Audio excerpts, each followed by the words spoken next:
This video is brought to you by CuriosityStream. Sign up now and get our streaming service Nebula absolutely free, where you can get exclusive TLDR videos and the extended version of our new show, The Daily Briefing.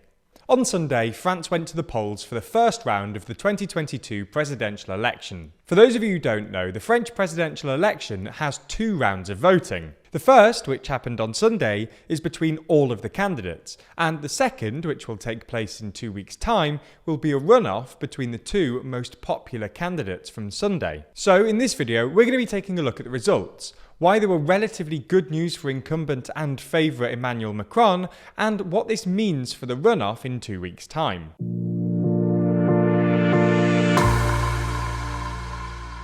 So let's get straight into it and start with the results. With 98% of votes counted, incumbent Emmanuel Macron is in first place with 27.6% of the vote. Marine Le Pen is in second place with 23.4% of the vote. Mélenchon is in third with 22% of the vote. Zemmour is in fourth place with just 7.1%, and Valérie Pécresse is in fifth with 4.8% of the vote. This means that the runoff in 2 weeks' time will be between Macron and Le Pen, as it was in 2017. Looking at the numbers, it's clear that this was essentially a three-horse race, with nearly 3/4 of the vote split between the top three candidates, Macron, Le Pen and Mélenchon. As happened in 2017, Macron performed best in the west of France, while Le Pen performed better in the south and northeast. Interestingly, there's a strong geographical correlation between Le Pen's vote share and regional unemployment rates. Unemployment is highest in the south, where a lot of work is seasonal and tourism-centred, and the northeast, which is home to what you might describe as France's left-behind industrial towns. Macron performed best with the older voters, winning an impressive 41% of the over 70 vote, while Le Pen performed best with the 50 to 60-year-olds, winning 30% of the vote there. Mélenchon, an anti-establishment left-wing firebrand, performed predictably well with younger voters. He won a plurality of the vote for all voters under 35. It's worth noting, though, that Le Pen did conspicuously well amongst younger voters. She outperformed Macron in every age bracket younger than 60. This probably has something to do with her generous economic policies, which included scrapping income tax for under 30s, keeping the retirement age at 62, and lowering VAT on fuel and essential goods. Turnout came in at 75%, which is lower than recent elections, but higher than 2002, when turnout came in at an all-time low of 72%. All in all, this was a relatively good result for Macron. He outperformed the more pessimistic polls, some of which were giving him 26% of the first round vote, and his 3.2% lead over Le Pen is slightly more than the 2.7-point lead he had in 2017. Macron will also be buoyed by the fact that the vast majority of candidates have since endorsed him. Even Mélenchon, who's accused Macron of being a deep state agent, told his voters not to vote for Le Pen. Mélenchon did, however, stop short of endorsing Macron, saying that he would first consult other party members before either endorsing Macron or telling his voters to abstain. Le Pen was only endorsed by Zemmour, who described Macron as a man who never mentioned questions of identity or fatherland, and Nicolas Dupont-Aignan, a right-wing anti-vaccine mandate candidate who won just 2% of the vote. The one significant downside for Macron will be the relatively low turnout. Many analysts think that his fortunes will turn on whether he can convince voters to his left to come out and vote for him against Le Pen in the second round. The candidate who had the best night was probably Mélenchon. A month or so ago, Mélenchon was polling in at just 12%. His 10-point jump, driven by impressive performances in Paris, where he got 30% of the vote, and amongst the under 35s, means he's done better than he did in 2017. Interestingly, had the left wing primarily actually worked on convincing left-wing voters to coalesce around him, Mélenchon could have made it into the second round.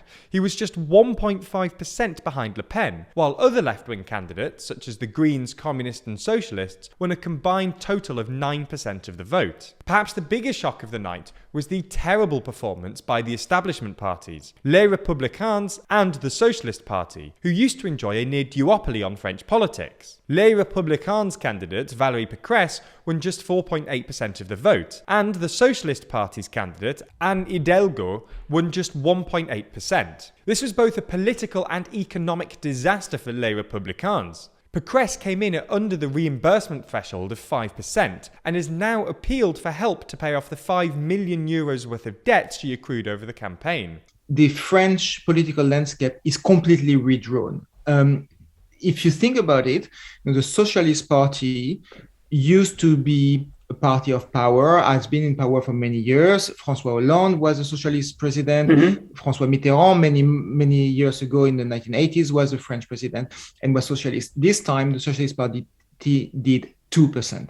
2%. Mm-hmm. So it's been completely destroyed. So those are the results. But what happens next? Well, polling for the second round still gives Macron a slight lead over Le Pen. Politico's poll aggregator gives him a 6-point lead, at 53% to 47%, while an Ipsos Mori poll carried out last night gave him an 8-point lead, at 54% to 46%. Most analysts think that the final result will ultimately depend on two things. Number one, whether Macron can actually convince left-wing voters to turn out, and number two, how Mélenchon voters split between Macron and Le Pen. According to that Ipsos Mori poll we mentioned a second ago, Mélenchon's voters are currently split pretty evenly. 34% say they'll vote for Macron and 30% say they'll vote for Le Pen, and the remaining 36% are either undecided or abstaining. In a way, Mélenchon is a kingmaker in the sense that, what his electorate does is really going to be the key to who win the election. Mélenchon was very clear yesterday.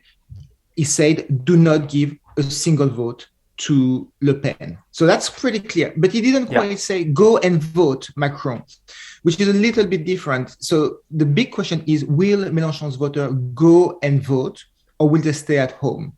Because the turnout is really going to be a key issue.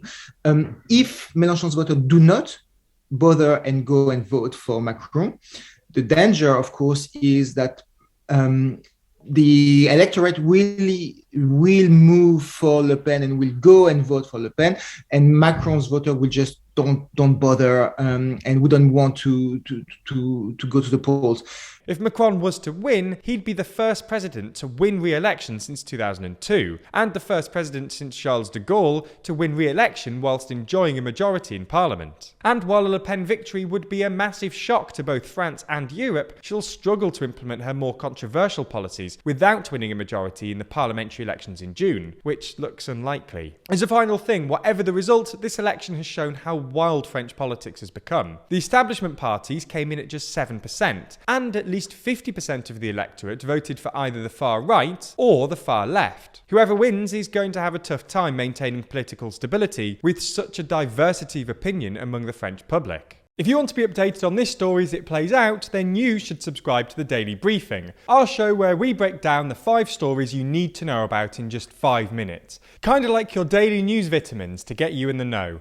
If you're interested, you can watch the Daily Briefing YouTube channel or listen by searching for the podcast. But if you want the extended version of the show, that's an extra 10 minutes every day and an ad-free experience, then you'll need to sign up to our streaming service Nebula. There you'll also find exclusive TLDR videos which never make it to YouTube, and all our latest videos ad-free. Now, if you're interested, I have good news because we've partnered with CuriosityStream, the home of the best documentaries online. Thanks to them, you can get both streaming services, CuriosityStream for the docs and Nebula for the bonus TLDR, for less than $15 a year. That's a wild deal and a 26% discount on their already low price. So get yourself a ton of documentaries and exclusive content from your favourite creators, including the Daily Briefing Extended Edition, by signing up with the link below. Thanks for your support.